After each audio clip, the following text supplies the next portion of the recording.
আজকে আমরা এসে উপস্থিত হয়েছি মধ্যমগ্রাম বইমেলায়। আর এখানকার মিডিয়া পার্টনার আমরা সারাদিন বাংলা। আসুন আপনাদের এবার মেলাটা ঘুরে দেখাই।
জন্য মাননীয় শ্রী তরুণ কান্তি বিশ্বাস মহাশয়কে একটু মঞ্চে আসার অনুরোধ জানাই।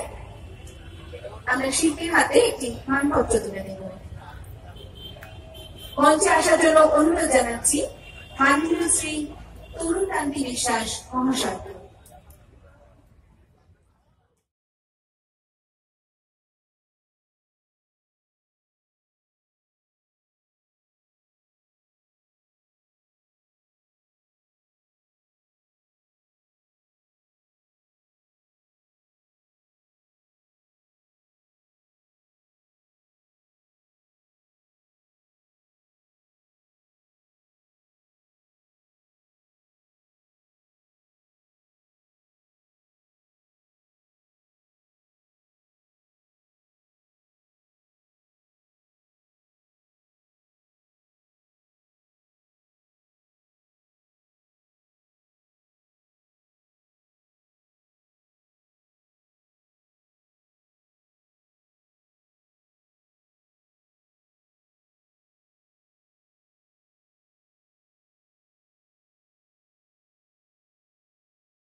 নমস্কার স্যার, আজকে সারাদিন বাংলাতে আপনি কি বলবেন? আপনার নামটা বলুন।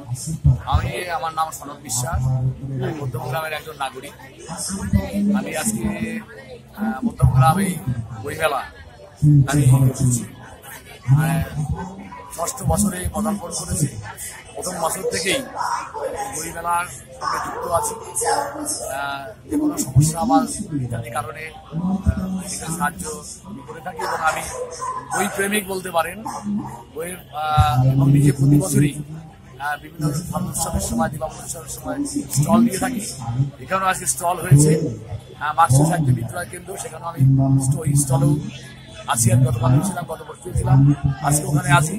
4 তারিখ পর্যন্ত চলবে। ফলে বই মেলা মানুষকে নতুন জগৎ, নতুনভাবে চেনার সুযোগ করে দেয়। বিভিন্ন বিষয়ের উপরে তার চিন্তা ভাবনাকে বাড়ায়। স্বাভাবিক কারণেই বইমেলা মধ্যমগ্রামে জনগণের বই প্রেমী মানুষের কাছে বহুদিনের একটা চাহিদা ছিল। অজয় পাল, আপনার ফাউন্ডেশনের নেতৃত্বে অজয় পাল সেই মধ্যমগ্রামে জনগণের বই প্রেমী মানুষের চাহিদা পূরণ করেছে। তার জন্য ফাউন্ডেশনকে এবং অজয় পালকে অসংখ্য ধন্যবাদ, অভিনন্দন জানাই।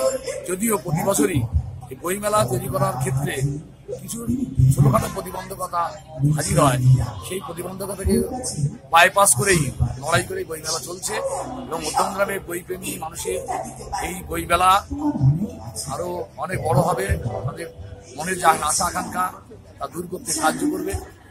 আমিও চাই মধ্যমগ্রামের বইপ্রেমী মানুষ আরো বেশি বেশি করে। আমি সারাদিন আপনি বলুন যে আপনার বুটিকের নামটা।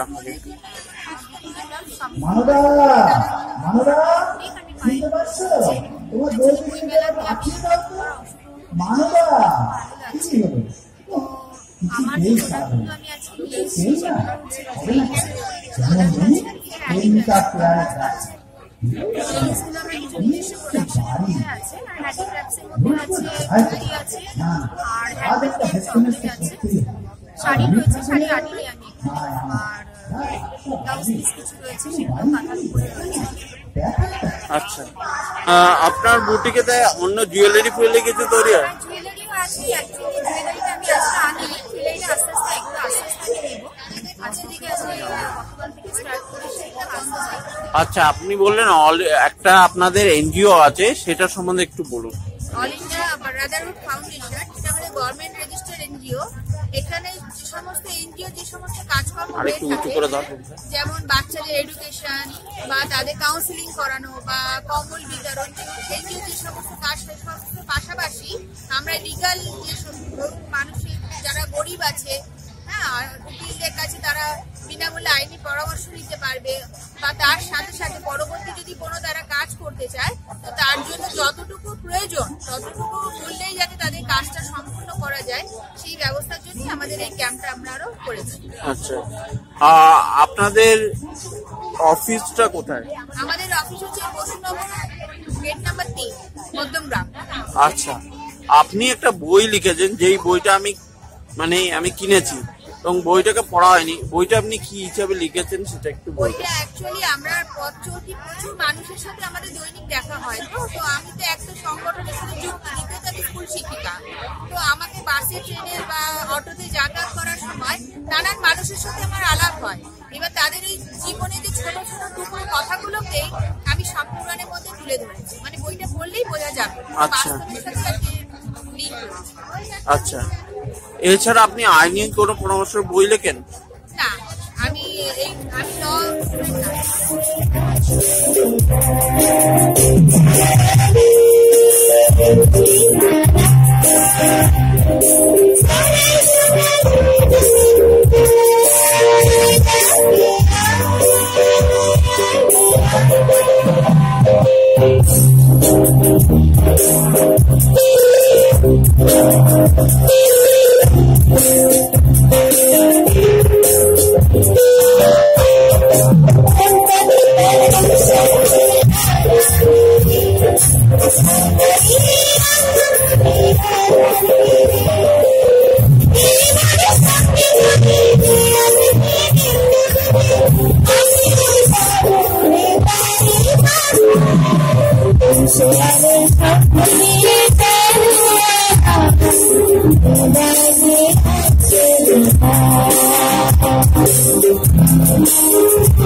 Thank you.